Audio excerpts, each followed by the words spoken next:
Voilà, bonjour à tous. Donc, je m'appelle Frédéric. Et deux présentations aujourd'hui. La première sur les élections communales. Je vous ai préparé une petite présentation pour que ce soit plus simple. J'ai essayé d'être au plus simple possible. Mais n'hésitez pas, si vous avez des questions, à m'interrompre au fur et à mesure, parce que c'est progressif. La deuxième, je n'ai pas de présentation, c'est plutôt l'aide alimentaire. Je vais vous expliquer brièvement comment on organise sur Comines l'aide alimentaire, notamment avec le CPS. Et d'autres associations locales et en partenariat, en collaboration avec la ville de Comines dans le Métro. Alors, au niveau des élections communales, j'ai repris dans un premier temps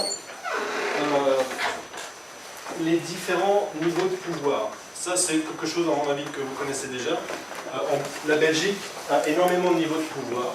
Donc, on a le niveau fédéral, on a le niveau communautaire, le régional, le provincial, et alors le niveau communal. Aujourd'hui, le but de ma présentation, c'est surtout ici, c'est de vous présenter comment on organise et comment on choisit les hommes et les femmes qui seront les représentants des communes wallonnes, enfin des habitants des communes wallonnes. Donc juste pour info ici, on a remis donc 262 communes wallonnes.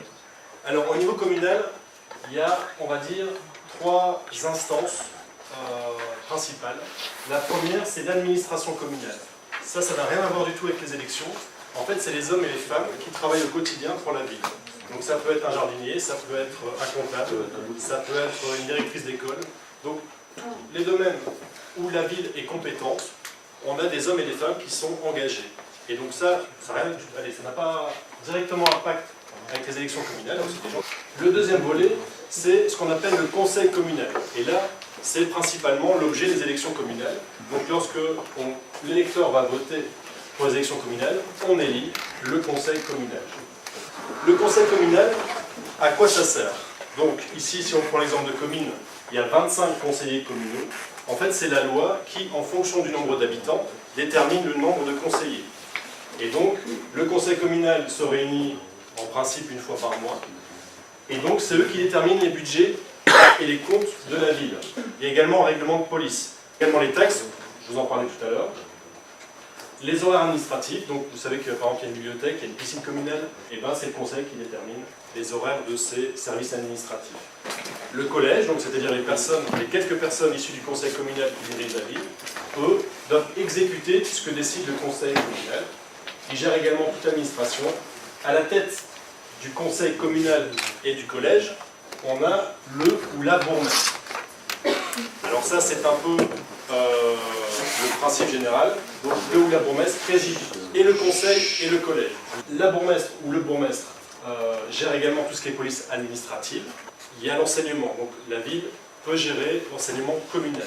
Il y a les esplanades, il y a la culture, il y a le social, il y a les festivités, l'éducation, etc. Donc tout ça, ce sont des compétences de la ville, et donc les échevins qui composent le collège échevinal ont des attributions, et la bourgmestre peut choisir, le ou la bourgmestre peut choisir également quelques attributions. En fait, c'est une répartition, ce qu'on appelle de portefeuille.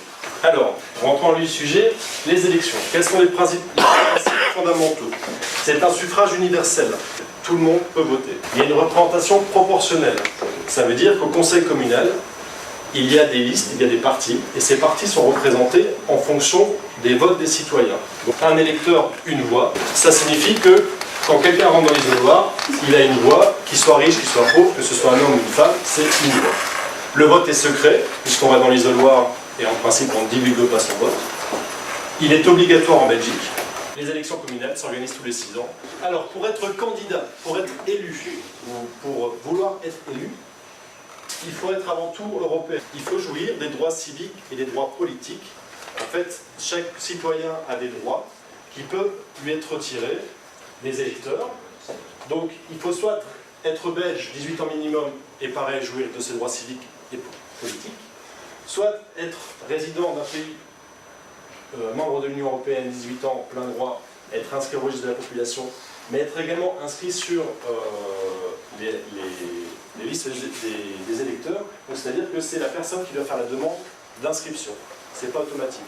Un Belge est automatiquement inscrit à partir du moment où il remplit ces conditions-là. Voilà comment se présente un bulletin de vote. Donc quand vous rentrez dans l'isoloir, là, on a donc des partis, des listes, partie, et on a des noms. On a ce qu'on appelle ici une case de tête. Donc ça signifie que appuyer, c'est pas électronique, donc c'est avec un petit crayon rouge. À partir du moment où on coche ici, on est d'accord avec l'ordre de la liste.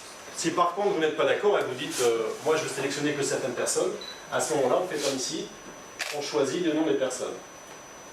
Le bulletin que je vous présente là, comme il est affiché, il n'est pas valable. Parce qu'en fait, vous devez faire un choix de liste. Donc vous ne pouvez sélectionner que dans une seule liste. Ici, elle a sélectionné dans les 3 listes. Donc le bulletin n'est pas valable.